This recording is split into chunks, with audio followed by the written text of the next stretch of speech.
I am so tired of hearing Christians telling me, Brother Paul, I'm just so weak.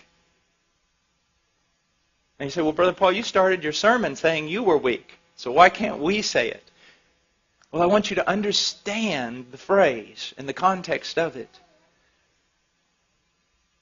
First of all, you're not weak. And I can prove it to you. In the last week, W-E-E-K, how much time did you spend grasping and striving to know God and His Word?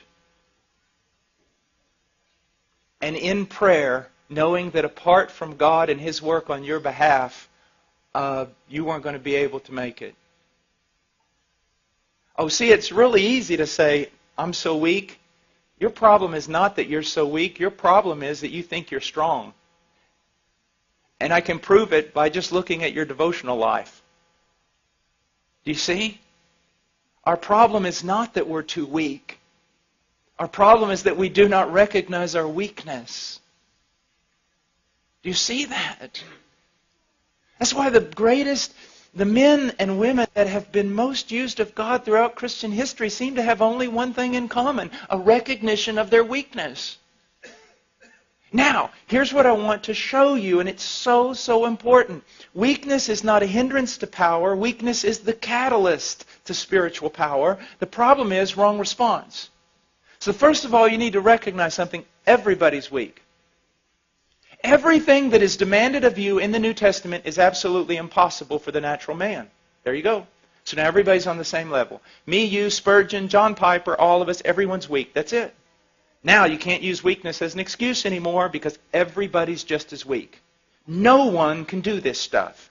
No one. So there you go. We're weak. The question is, what do we do? Now, many people just mouth weakness because it's the Christian thing to say. I'm weak. Other people find it very convenient to use that phraseology. Why? Because they can use it as an excuse for their sin. Well, I'm weak. Everybody's weak. But the right mindset here is in recognizing your weakness, it drives you to God. Immediately to God.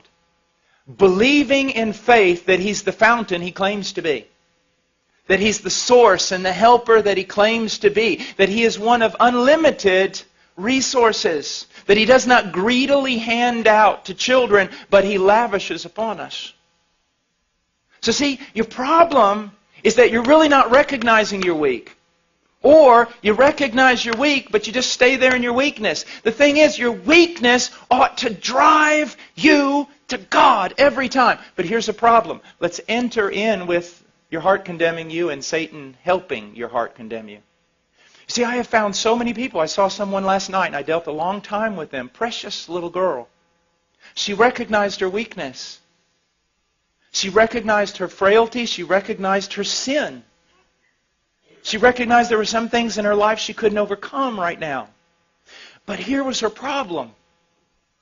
She would see her sin, and because of the work of the devil and sometimes our own heart condemning us, she would put herself in the penalty box every time that she sinned.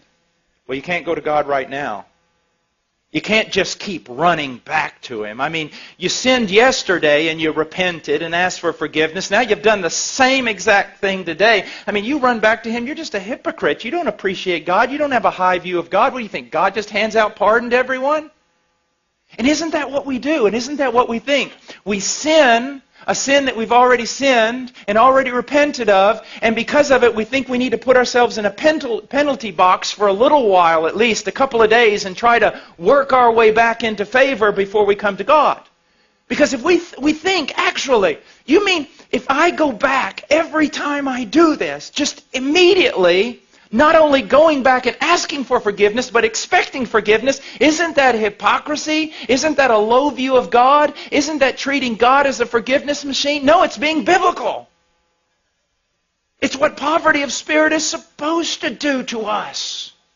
Now again, I'm not preaching this, hopefully, to unconverted church people who are going to say, wow, if God's that good, I'll sin all the time and just go back and ask for forgiveness. Hopefully I'm not talking to people like that. Hopefully I'm talking to genuine Christians who really want to be something they are not yet. But when they find themselves frail and they find themselves weak and they find themselves sinning the same sin, they kind of huddle over here and wait.